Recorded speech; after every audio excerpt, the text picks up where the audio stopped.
So here's what SimRunner looks like. It's a built-in tool within MedModel and ProModel. And what you do is you use it to either maximize or minimize certain key items,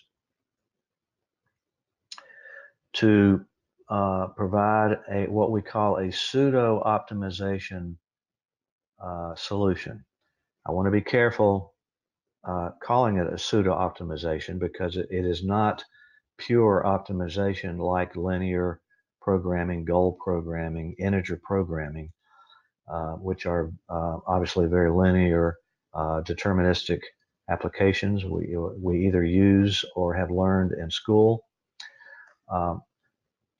But SimRunner is considered pseudo because it uses any simulation, which of course can include variation, randomness, and multiple replications.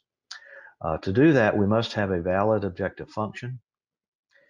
We need to have control parameters that we want to change, but we've got to be careful not to have too many control parameters, only because what SimRunner does is it designs experiments including multiple replications and runs as many as are necessary to try to converge to an optimal solution. That can be very time consuming based on how long it takes to run each model. It's also very key to make sure that before you attack with SimRunner that your model is verified and validated.